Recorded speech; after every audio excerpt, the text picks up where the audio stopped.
Friends, welcome to AJ classes. So guys, चलिए आज हम स्टार्ट करते हैं। बहुत ही अच्छा और बहुत ही इंपॉर्टेंट, मतलब आप समझ लीजिए कि मोस्ट इंपॉर्टेंट टॉपिक है। ये क्वेश्चन जो है हर साल एग्जाम में पूछे जाते हैं कि जो मिरर होता है, स्फेरिकल मिरर होता है, उनकी फोकस दूरी और दर्पण के वस्तु जो ऑब्जेक्ट आप रखते हैं और जो इमेज उसका बनता है, उनके दूरियों के बीच में आपको रिलेशन पूछा जाता है कि उनके बीच क्या संबंध होते हैं। इसी के बारे में हम इस आज वीडियो में इस टॉपिक पर डिस्कशन करते हैं। सो गाइस, चलिए स्टार्ट करते हैं। जो मैं लिखा हूँ मैं वही बोलूँगा, मैं एक भी शब्द अलग नहीं बोलूँगा। यहाँ आपको बोर्ड पे सब कुछ लिखा हुआ दिख रहा है, बस उसी को हम आपको फिगर के थ्रू समझाएंगे। ये जो आपको लिखा हुआ नोट्स दिख रहा है, अगर ये इसे आप एग्जाम कॉपी में आप लिखते हैं, कोई भी एक नंबर जो है आपका नहीं काट सकता, आपको टोटल का टोटल मार्क्स देगा। ये क्वेश्चन आपको 5 नंबर या फिर 5 नंबर के ही पूछे जाते हैं, 5 नंबर के क्वेश्चन आते हैं।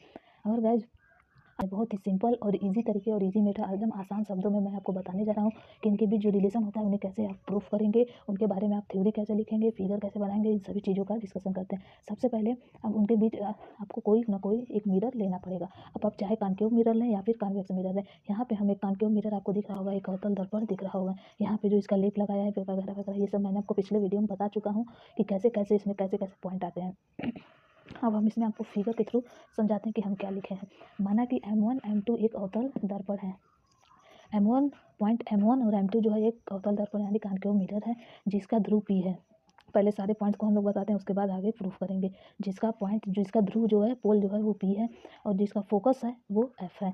वक्रता केंद्र C है, वक्रता केंद्र यहाँ पे C है। इसकी मुख्य अक्ष की किसी बिंदु पर ओ डैश एक वस्तु है। मुख्य अक्ष जो आपको प्रिंसिपल एक्सिस दिख रहा है, इसी यहाँ पे किसी पॉइंट पर एक कोई ऑब्जेक्ट हमने यहाँ पे मान लीजिए ऐसे कोई ऑब्जेक्ट रखा है। अब इस ऑब्जेक्ट को हम नाम देते हैं ओ डैश। इस ऑब्जेक्ट का नाम है ओ डैश।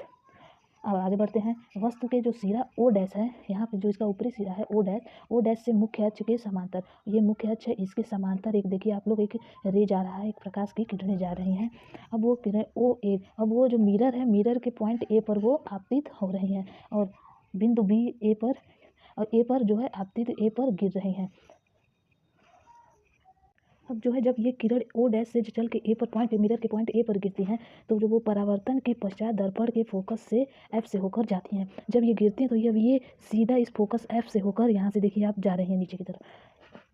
अब जो दूसरी किरण ओ डैश बी जो दर्पण के जो अब एक और किरण ओ डैश से एक और किरण जा रही है, यहाँ पे देखिए मिरर बी पर गई है, तो वो जो है परावर्तन होता है जब, तो वो जो वक्रता केंद्र से जाएंगे वो पॉइंट सी से होकर जाती हैं। अब परावर्तन के पश्चात उसी मार्ग से वापस लौट जाती हैं। परावर्तन, ये देखिए ये किरण तो इधर से चली है, ये नीचे की तरफ अपना चली गई। अब जब ये पॉइंट यहाँ बी से टकरा कर फिर वो वापस उसी डायरेक्शन में चली जाएगी।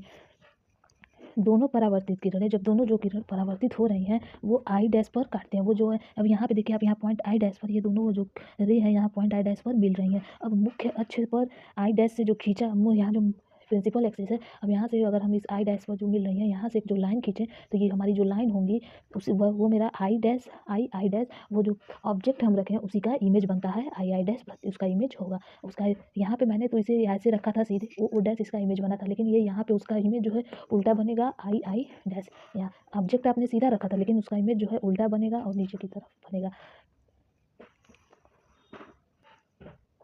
कि माना कि जो वस्तु ओ डैश, मैंने जो ऑब्जेक्ट यहाँ पे रखा गया है, ये जो मिरर में ऑब्जेक्ट आप रखें मिरर के सामने ओ डैश, अब उससे ध्रुव से दूरी, जो उसके पोल से दूरी हो, डिस्टेंस होगा, यानी पी से ओ की जो दूरी होगी उसे हम क्या लिखेंगे, -u। और जो इमेज बन रहा है उससे जो पोल की दूरी होगी वो -v के इक्वल होगी। और जो वक्रता त्रिज्या होगा, जो सेंटर रेडियस होगा इसका, उसे हम स्मॉल r, यानी सेंटर रेडियस कहाँ पे है, पी से सी की जो डिस्टेंस है वो स्मॉल r है, स्मॉल r है।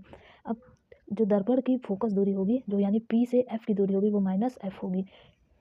यहाँ पे आपको सारे पॉइंट्स मैंने बता दिया है कि P से आपको बस इतना ध्यान देना है कि जो ऑब्जेक्ट रख रहे हैं उससे मिरर का दूरी -u है, जो इमेज बन रहा है वो -v है डिस्टेंस, और जो उसका रेडियस होगा वो -r होगा, और जो उसका फोकस होगा वो -f के इक्वल होगा। अब बारी आती है इस फिगर के थ्रू, अब इसका डिराइव कैसे हम लोग करते हैं। ये आपको ट्राइंगल ओ डैश सी, आपको यहाँ पे एक ट्राइंगल ओ डैश सी, यहाँ पे आपको एक ट्राइंगल दिख रहा होगा, और एक और ट्राइंगल आपको दिख रहा होगा जो है सी आई डैश। आपको यहाँ पे एक और एक ट्राइंगल तो आपको यहाँ पे दिख रहा है और दूसरा ट्राइंगल यहाँ पे दिख रहा होगा।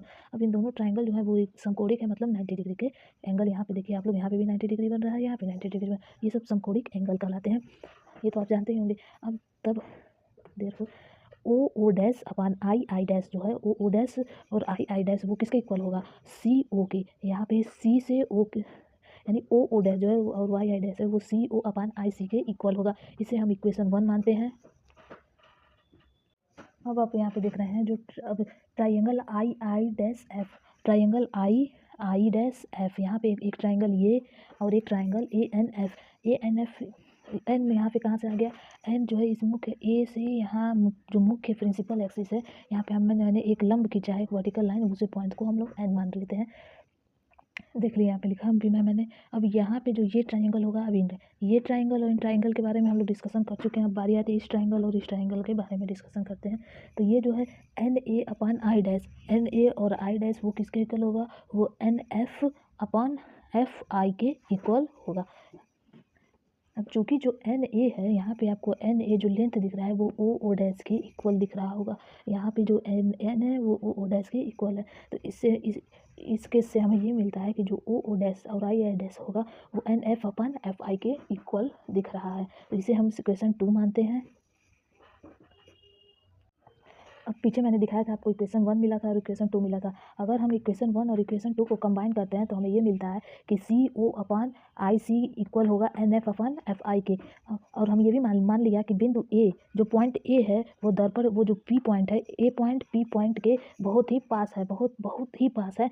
तब हम ये जो एन से एफ की दूरी है वो हम इक्वल मान सकते हैं पी से एफ की दूरी के, जो एन एफ डिस्टेंस है वो हम पी एफ डिस्टेंस के इक्वल मान लेते हैं। तब यहाँ पे अगर एन एफ की जगह हम अगर पी एफ रखते हैं तो हमें इक्वेशन मिलता है C O upon I C equal to P F upon F आई।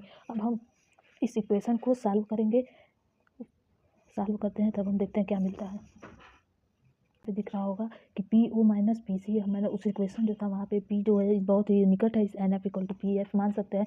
तो उसी के थ्रू अब हम सारे equation P O minus P C upon P C minus P I equal होगा P F upon P I minus P F K. अब इन सारे जब वैल्यू है आपको मिल गया है तो पी से ओ की दूरी, पी से सी की दूरी क्या क्या होगी वो मैंने भी आपको दिखाया है कि यहाँ माइनस यू होगा।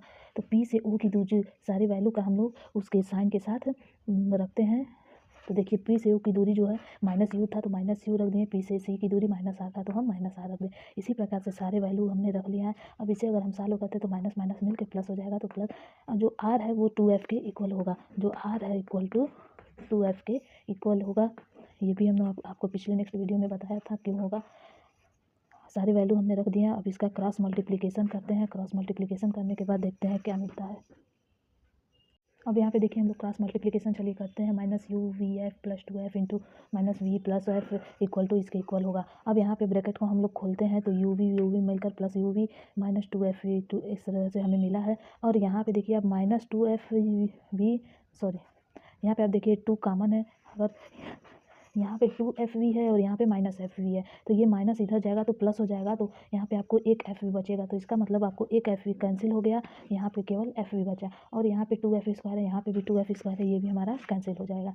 और हमें क्या फाइनल मिला, U V minus F U equal to 0 ये मिला। अब हम यहाँ पे यू वी को अगर इस साइड कर दे रहे हैं राइट हैंड साइड में, सॉरी लेफ्ट हैंड साइड में कर दे रहे हैं तो हमें राइट हैंड साइड में मिलता है F V plus F U equal to U V. अब दोनों लेफ्ट और राइट हैंड में अगर हम दोनों तरफ यू वी एफ से डिवाइड कर दें तो हमें देखिए क्या मिलता है। आपको यहाँ पे दिख रहा होगा, मैंने ये आपको इरेज कर दीजिए। अब देखिए ऊपर वाला इक्वेशन मैंने यहाँ पे लिखा था, अब उसमें हम यू वी एफ का डिवाइड करते हैं। तो यहाँ से यू एफ वी है तो यहाँ पे एफ वी से एफ वी कैंसिल हो जाएगा, बचेगा 1 अपॉन यू प्लस यहाँ पे एफ यू है, एफ और यू कैंसिल हो गया, बचेगा 1 अपॉन वी। और यहाँ पे आपका यू वी से यू वी कैंसिल हो गया, बचेगा 1 अपॉन एफ। तो ये हमें फाइनल रिलेशन मिल गया। किसके बीच मिला है, फोकस दूरी और ऑब्जेक्ट से वस्तु, जो ऑब्जेक्ट आपने रखा उससे मिरर की दूरी और जो है इमेज बन रहा है, उन सारे बीच तीनों फोकस दूरी, दर्पण से वस्तु की दूरी, प्रतिबिंब इमेज की दूरी के बीच में हमें ये फाइनल रिलेशन मिल गया। सो गाइस आपको वीडियो अगर अच्छा लगा होगा तो वीडियो को लाइक करें एंड सपोर्ट करें।